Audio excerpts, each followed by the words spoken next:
Welcome back to Blondie, or Life Among the Bumsteads. So glad you could join me. Today we'll be reading Chapter 6.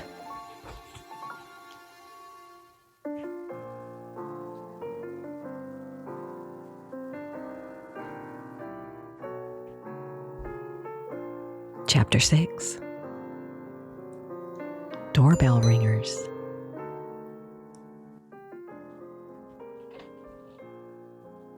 People who rang doorbells for commercial purposes were Dagwood's special personal trouble in this world. A uniformed delivery man was in the neighborhood one day. He delivered a new dress to Mrs. Gripley, who was delighted to receive it. Together, the two tenderly lifted the dress out of the box. They fondled it. "Such nice material," purred the delivery man. "Oh, I'm wild about it. Oh, I'm so delighted that I bought it. Mrs. Gripley exclaimed ecstatically.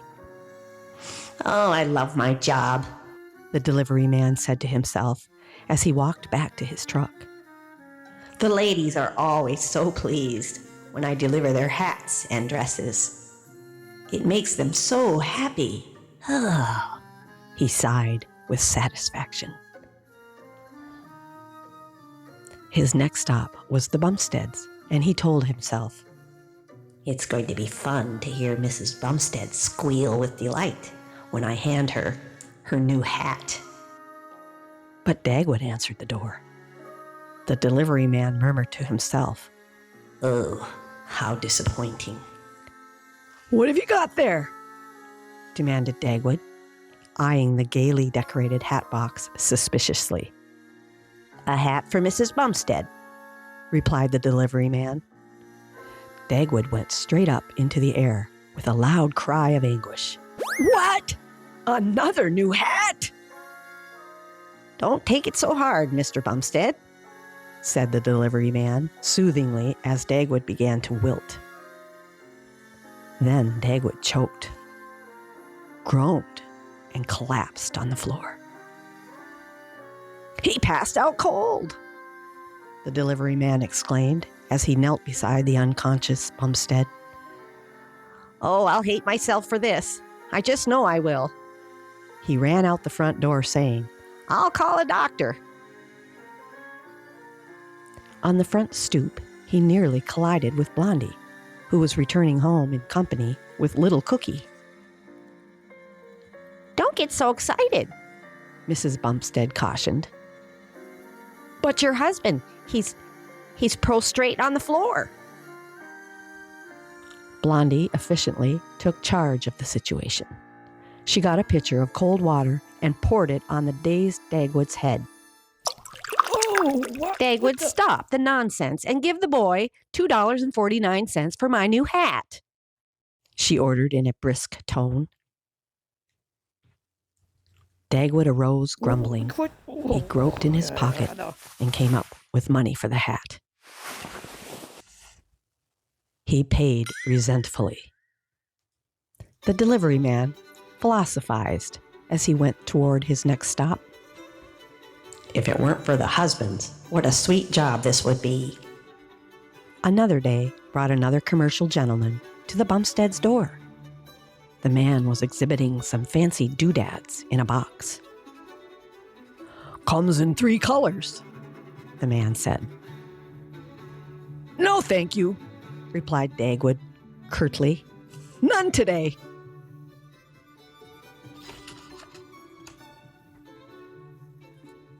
Presently, Blondie asked Dagwood to call next door at Woodley's for Cookie. "Okay, I'll get her," said Dagwood. While he was waiting for Cookie to don her coat, the Woodleys' doorbell rang. Mr. Woodley asked Dagwood to answer it.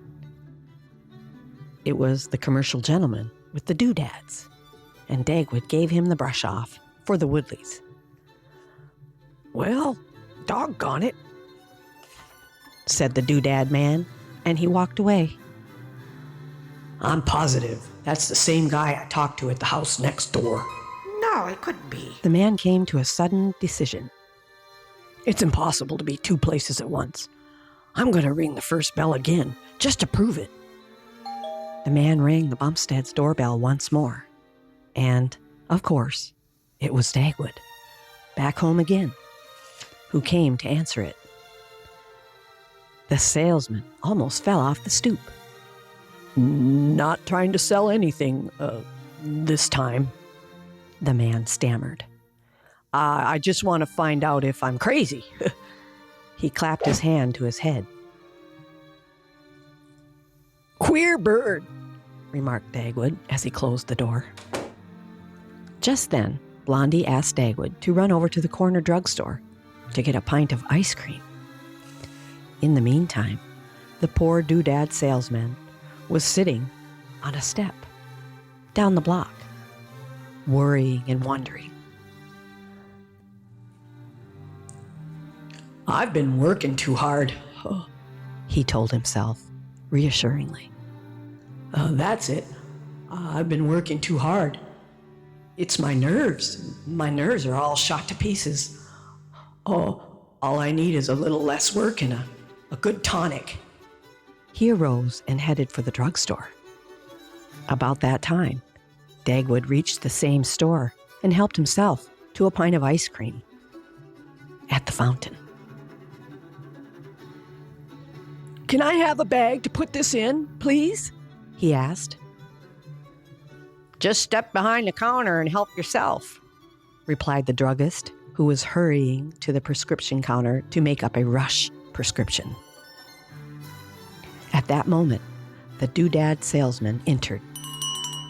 He walked up to the counter where Dagwood stood asking, Please give me a bottle of... And then he noticed who it was behind the counter. Oh, for pity's sakes, it's that man again. He uttered a hoarse cry. Oh. A few moments later, Dagwood walked into his room with a worried look on his face. Blondie? He asked. What's the matter with my face? A fellow just looked at me and fainted. He shook his head in worriment. Next afternoon, Dagwood was home from the office early. What are you kids doing? He asked Alexander and Alvin, who were in the bathroom filling a toy balloon with water. We're making aerial torpedoes, answered Alvin. They threw the loaded balloon out the window to demonstrate. It hit the sidewalk with a splash. Later, Dagwood lay down for a nap.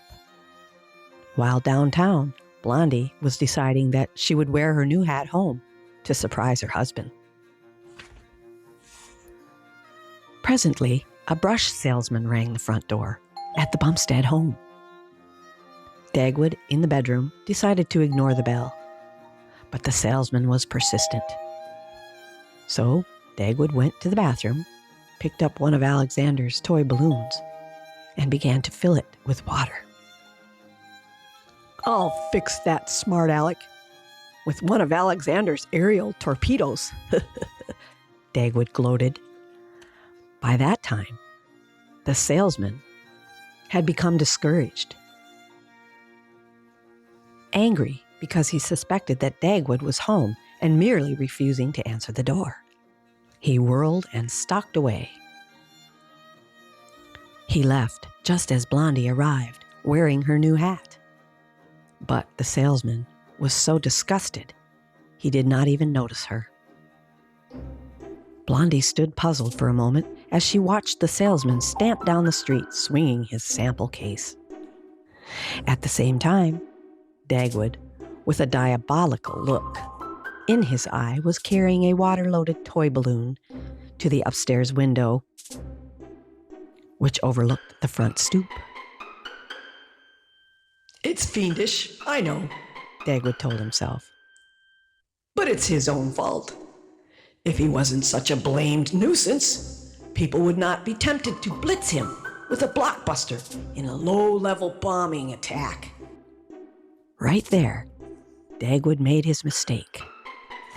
Without looking, he heaved the bomb out the window in the direction in which he hoped it would do the most good. The blockbuster landed smack on Blondie's new hat and burst with a tremendous splash. The angry salesman heard it and turned to look with amazement. "What queer people! I'm glad I wasn't able to get in that house," he thought. Later, when Alexander came in from play, he saw his mother sitting in the living room, sobbing. "What did you do?" he asked his perturbed father. "Shh, beat it," said Dagwood. "I'm in bad enough now." And that's the end of chapter 6. Come on back next time for chapter 7. Hot Weather Woes.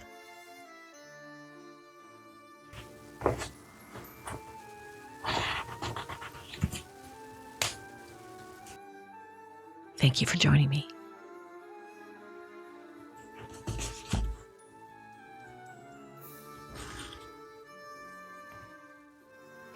See you next time.